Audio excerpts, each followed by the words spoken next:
to go, but Agra will always haunt me. The gorgeous Taj Mahal, the fabulous hospitality of the Oberoi Rajvilas, and of course, the dance lesson under the stars. For my reasonably long drive to Jaipur, the chefs prepared a special soft bread for me to carry on the way. So chef, I heard that we're making a very classic Mughal breakfast dish, or is it just a snack? It's a bread, what we're going to do. What's it called? It's called sheermal. It's called sheermal, they actually translated into called milk bread, because of the amount of richness which goes into the bread. Is it, I believe it's slightly sweet. Yes, is it is. Sheermal a little bit sweet? It is. Okay. I'll show you how to do. Oh, okay, let's go through the ingredients. So what we'll do first is we take about a kilo of flour. In that we'll add about 150 grams of sugar, which we powdered. And next we add about 250 grams of melted clarified butter. And of course milk. Okay. About 2.5 cups. 2.5 cups, yeah. Perfect. And then we get messy. So now what we do now, we add a bit of salt. So that's about... That's about it. Perfect. We add a bit of yeast. What is yeast? This is yeast, yeah. Oh my. Active yeast, it's fresh yeast. Oh, it's fresh yeast. Yeah, so you add all that in. All of it? Yeah. Wow. It's about 20 grams. Okay. Then you add a bit of baking soda. Baking soda, okay. Just not baking powder, no, baking soda. Half a teaspoon. Oh. That's it. And a bit of cardamom powder as well. I think cardamom is a very, Mughals use a lot of cardamom, It's a royal spice. How much? That's about it, yeah. All right? I'm getting all the quantities right. I must have made this in another life, right? Maybe I was a Mughal princess in another life and I made it. Because I feel as though I made it. Now, the thing about this is there's no water added to this dough. Okay. Unlike normal bread when you make, so you'll add water. It's really dense. Dense and rich, yes. Really dense, rich, thick bread. I need to work out desperately. All right, so you want to work this dough quite well because of a lot of fat, so you want the gluten to develop in it. So keep tearing and mixing it up with this. I do make bread in New York, but I've never made anything this complex. All right, so now once your dough is to this consistency, you want to rest this for about an hour and a half. After it's rested, you see it comes fat, it comes soft. Can I poke it around? I just want to feel the consistency. Sure. All right. Okay, nice. Now after this is done, all you want to do is take about 80 grams of it, so like so. May I help you? Should I take one? I'd like to take one. Okay. And then with the palm of your hand and the front top cup, you cup it and keep on moving until you get a hold inside, and then keep turning, pressing it down, turning it. So after you've done this, you have to rest it for another 10 to 15 minutes. So let the yeast settle in and, So what you'll end up with is something like this. So it sort of almost doubles in size. Yeah, and if you notice there's a weight, so there's a difference in weight of it. It has become lighter than what it is before. Yeah, that's true. Just press it down lightly. Now the comb comes in, right? Add a little flour, just so that it doesn't stick to the base. And now we gently want to roll it out. So this is what it is. So it's round now. Now we're on the next part. Okay, this is the comb. You take the comb and you want to puncture it. And then this makes it so pretty. The circle pattern. Oh, I've seen the sheermal, and they've come up with it's like a checkerboard almost, right? Wow. Would you let me do it? Okay, I have to be very careful because it'll be sharp on top. And you have to press it all the way down so you hit the base. See, it does take technique, guys. So the sheermal is not the kind of bread one would just say, oh, I'll make it tonight for dinner. No, it's not that easy. Not easy. And you require special tandoor for it as well. Oh, sorry. The normal tandoor we do in the clay oven. Yeah. This one, since it has a high fat content, uses an iron tandoor. So if you notice now the tandoor isn't hot, you can just feel from top, you can feel the heat coming up. Well, if I want a sauna or a facial, so now this has taken a good 2.5 hours to come up to this temperature. 2.5 hours. Okay, so you just slap it on and it cooks in like a few seconds? This is the back part. So now since it's a lot of fat on it, you just want to dabble a little bit of water. I thought you wanted it nice and rich. No, I'm kidding. Well, it won't stick, right? So it won't stick. That's it. Key. If you don't have one of these at home and you want to make sure... You can try the same thing in an oven as well. So what you do first is you put a tray in the oven at a 300 degrees preheated oven, centigrade. Get it out. When it's hot, then you lay a seam on top of it and then pop it back in. Okay. So that will give you the effect of the tandoor at the back. On the iron tandoor, the same thing. So now we put it on the tandoor.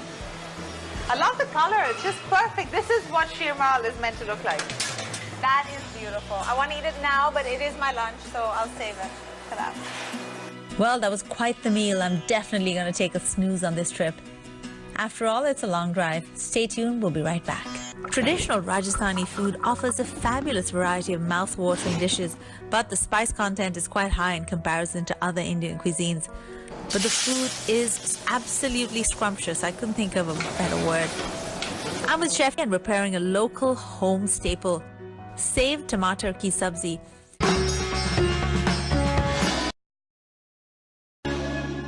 The largest city in the noble state of Rajasthan, it dazzles with pink facades, ornate forts and palaces, and today is home to one of the world's most important craft centres. Dazzling in the hues of its glorious past, Jaipur is one of the most vibrant and colourful destinations. That in 1876, the city was painted a warm pink colour to welcome the Prince of Wales, King Edward VII. And since then, the Pink City, as it's lovingly called, has retained this rosy blush, which has charmed travellers from all around the world. As I struggle my way across the busy city, I can't help but stop to shop. Predominantly known for its musicians, artisans and craftsmen, Jaipur today is flocked by masses because of its lovely jewellery, fabulous textiles and of course, the cuisine. That's what brings me here. My busy, long day ends with my arrival at the fabulous Oberoi Rajvilas. That was a long journey. I think I'll grab a little shut-eye.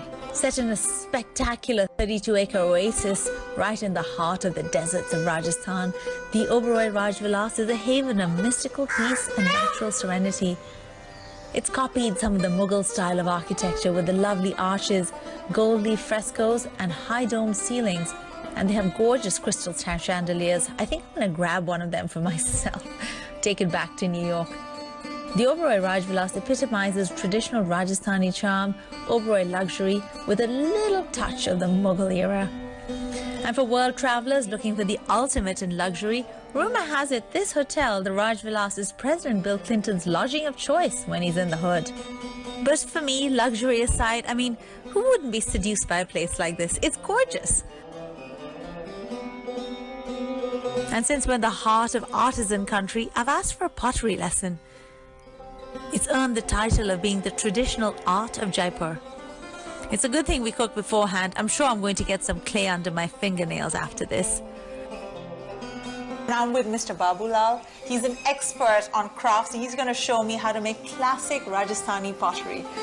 Okay, Mr. Babulal, take it away. It's a little bit noisy, but that's okay.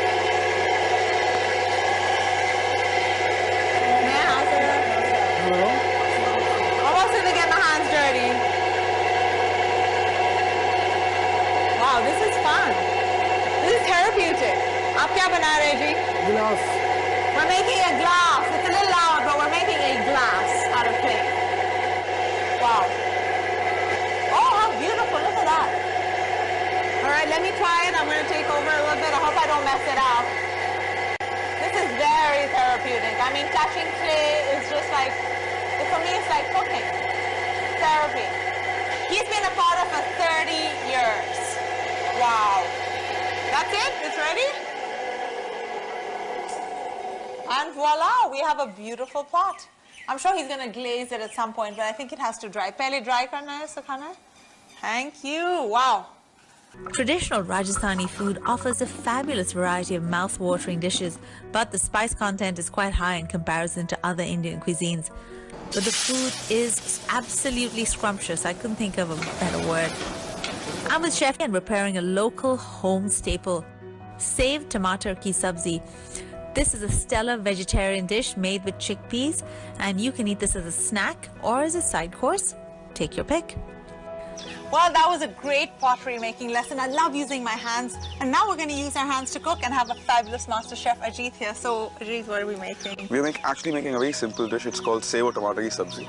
It is actually quite popular, a home-style dish in Rajasthan. I love that you called something with this many ingredients as we had in front of us simple. But I guess for you, this is simple. I mean, yeah.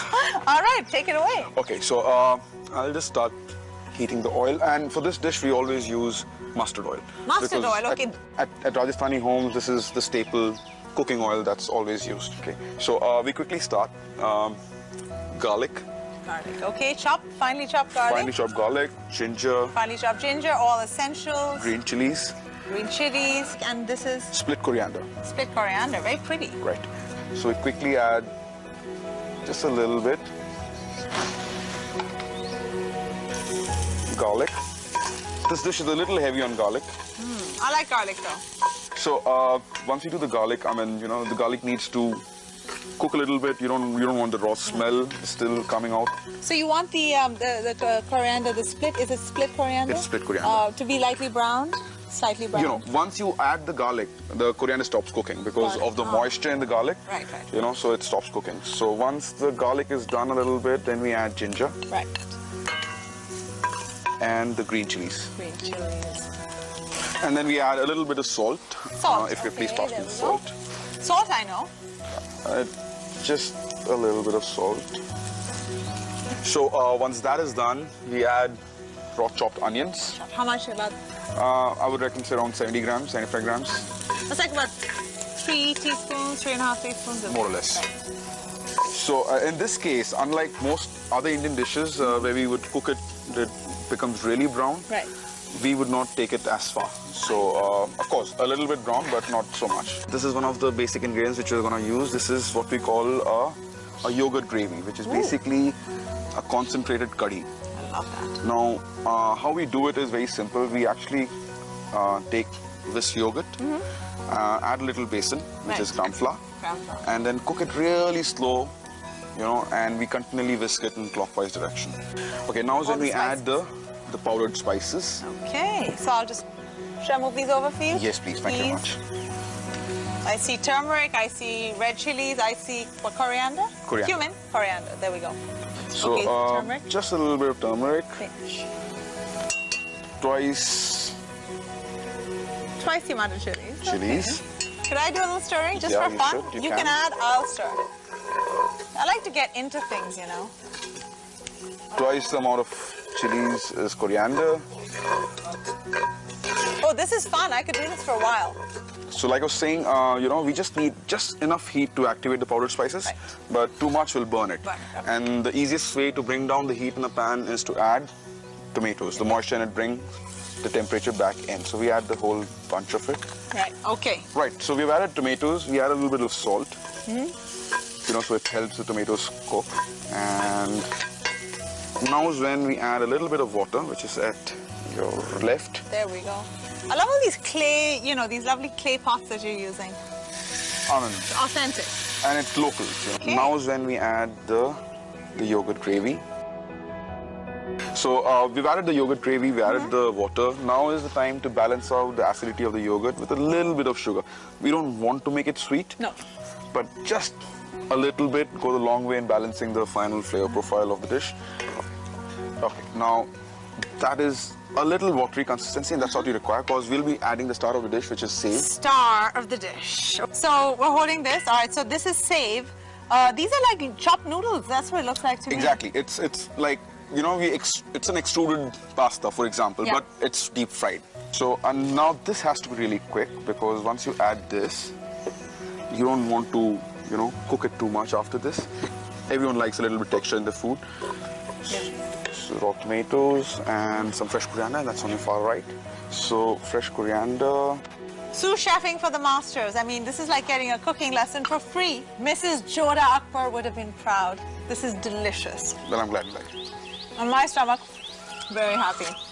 Thank you. I'll just keep eating. I'll see you guys later. I hope you can make this at home. I hope I can make this at home. Really amazing. So I'm sitting at the Naila Fort.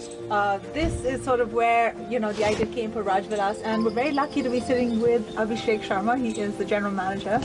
So just give me a little history of the fort. I know there's a lot of fabulous history, and then how the connection to the Rajvilas.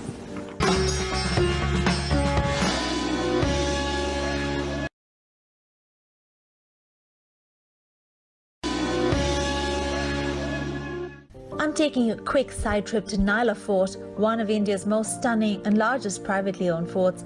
The owner is Mr. PRS Oberoi, the chairman of the Oberoi Hotel Group, my gracious host. Even Prince William and Kate were guests of the Oberoi on their last trip to India, and we get an invitation to tea at Naila. Set high above the pink city, perched on the tip of a steep hill, settled in the Aravalli Mountains, grand, imposing, stunning. This was once a fort immersed in the feudal history of the state of Rajasthan, the Indian warrior state. And the general manager of the Rajvilas, Abhishek Sharma, joins me for a bento box of treats. Hold on, bento box in the 12th century fort in India? That's Japanese. I may have seen it all. So I'm sitting at the Naila Fort. This is sort of where, you know, the idea came for Rajvilas, and we're very lucky to be sitting with Abhishek Sharma. He is the general manager. So just give me a little history of the fort. I know there's a lot of fabulous history, and then how the connection to the Rajvilas. Well, as you know, Rajvilas was built as the first luxury resort, benchmarking international style accommodation resort setting, not only for the Oberoi group, but for the entire country. The inspiration for Rajvilas lies all around us at this point of time. So Naila Fort was built in the late 18th century and was essentially built as a strategic military fort. As you can see, we're at an elevation of about 400 feet above the ground. This is where one would truly venture if they wanted solace and tranquility. In the 110 years that passed after its creation, as you can see all around you, time has clearly left a very deep shadow. Yes. And many stories have unfolded here. In 1982, Mr. Oberoi had an opportunity to take this on and build this into the building that you see today. Well, I can see as you and I walk around, I've already, as we entered, seen, you know, parts of it that look just like they could have been 200 years ago. I can imagine like Rajput kings and, you know, standing here protecting their territory, right? Well, tradition, I would say, in addition to the forts, the other strongest thing in Rajasthan is tradition. Even today, you will see a very strong bond with the formal ceremonies that take place in every household. Even the children that may have studied overseas for a long time. These forts were consequently built to last. Right. And they've seen many a story being told. And in the entire restoration process that Mr. Oberoi did for rejuvenating Naila Fort, he felt so much in love with the culture and the ethos of the location that he felt it was important for him to showcase this to the entire world. And that's how Rajvilas was born. Wow. And if you come stand at the entrance of Naila Fort, as you and I did, and then come and stand there, you actually realize, pillar for pillar, it has been built as a replica of the entire courtyard. The intention was to be able to recreate a sense of royalty, welcoming guests to the royal home at Rajvilas. While we were chatting, miracle people came and served food.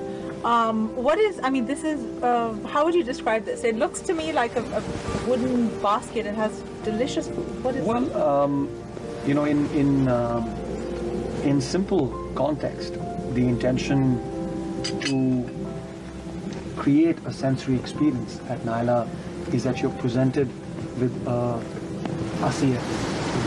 Assiette is a plate in French? In assiette of multiple things together, like a sampling, tasting platter. So you have a mixture of fresh fruit, savory, freshly baked bakery products. Of course, what would a beautiful outing be at a place like this without chocolate? Well, I'm a chocoholic, so I would start with that. So where do we start? Well, I'm always inclined towards the sweet things of life. So I'm going to go straight in for the chocolate mousse. Hey, you think just like me. This is good.